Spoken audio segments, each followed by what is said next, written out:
are minutes away from being trapped without oxygen. We Okay. need a boat to come get us. We've got 2 children. It's been nearly 1 year since the deadly flooding in the Hill Country. As the water rose across Kerr County, 911 dispatchers answered more than 400 calls just like the one you heard. Now we're hearing directly from those dispatchers. Ken 5's Ronnie O'Core sat down with them who relived those difficult moments. Kerr County 911, what's the address of the emergency? Hello, Kerr County 911. Kerr County 911. Kerr County Sheriff's Office. We're going to die. Yes, sir. What's going on? There's no place for us to go. As the water rose, Still coming up. It's up to our house. so did desperate calls for help. There's someone here right now. On the other end of the line, Samantha Dixon McCurry and Riley Gordon were trying to comfort people through the chaos. There's nothing that can prepare you for something this extreme.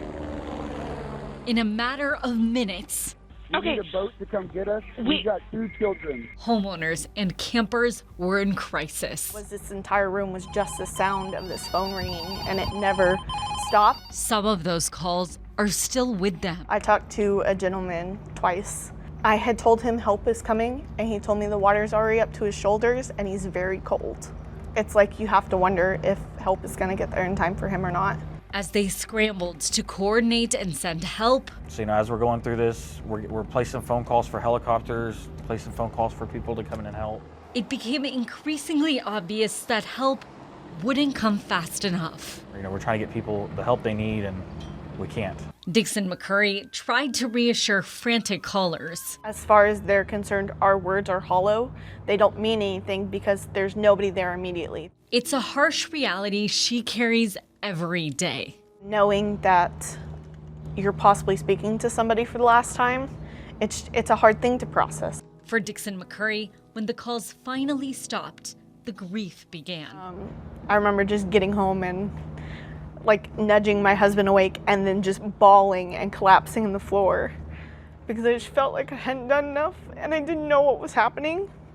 And a year later, the weight of that day hasn't lifted. It still obviously makes me emotional because these were lives that were changed, these were people that were changed, these are families who are never going to get their loved ones back. There are lives that were literally washed away and are in pieces. The impact of that morning still lingers. I did the best I could with the information that I had, and I did my job. It doesn't sometimes feel like I did enough, but at the end of the day, I did my job to the best of my ability, and that's all I can do. That's all I can say. Ronnie O'Core, Ken's 5.